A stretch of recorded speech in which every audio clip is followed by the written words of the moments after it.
Bonjour Nicolas.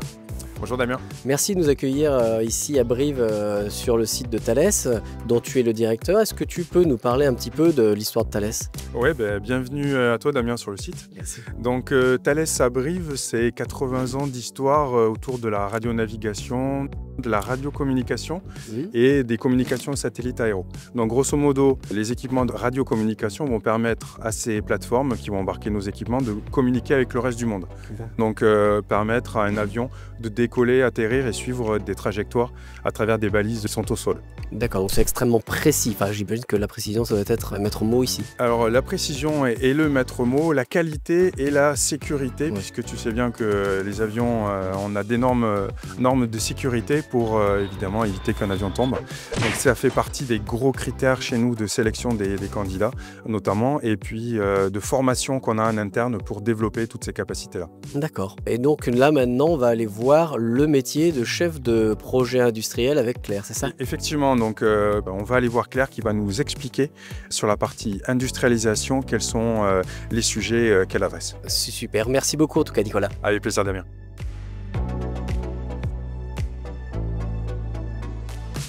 Bonjour Claire.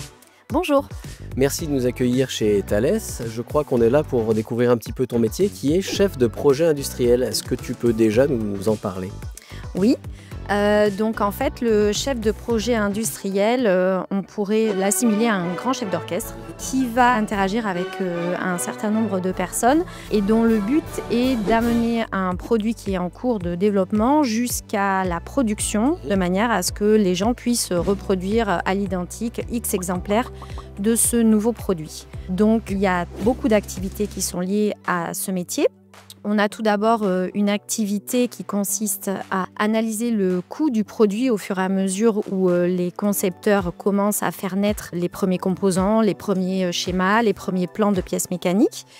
Ensuite, une partie qui consiste à sélectionner les sous-traitants éventuels que l'on va faire travailler pour faire fabriquer des pièces élémentaires, puis développer des moyens de test sur les parties que l'on a décidé de fabriquer en interne et de tester en interne.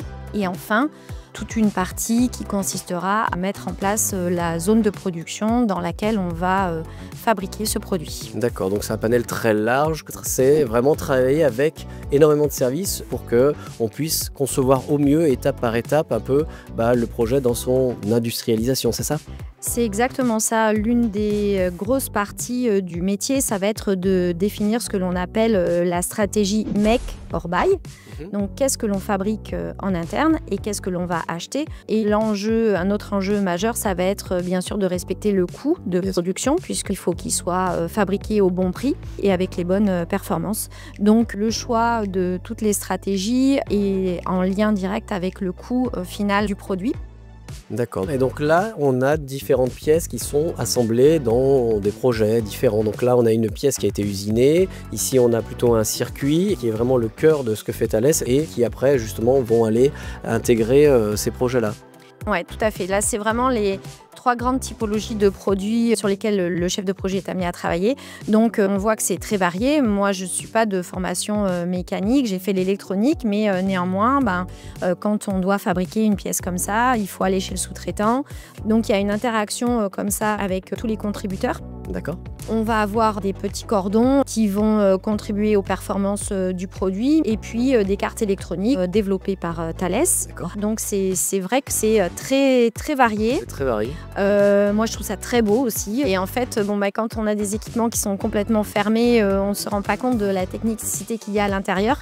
Mais c'est vrai que c'est très enrichissant comme métier parce qu'on touche à plein de sujets différents. Donc on apprend plein de choses. Et puis, c'est un métier dans lequel on voit naître le produit final, la satisfaction de se dire que on a tout mis en place pour que les équipes puissent produire et que le client soit satisfait. Donc, moi, je trouve ça très, très enrichissant comme métier. Bon, c'est parfait. Merci beaucoup, Claire. De rien. Bon Nicolas, on est de retour sur l'îlot de production. On a vu avec Claire justement un petit peu toutes les facettes de son métier de chef de projet industriel et en même temps, chez Thales, il me semble qu'il y a énormément de possibilités. Oui, alors donc Claire, comme je vous l'avais dit tout à l'heure, elle intervient à une phase bien particulière des produits.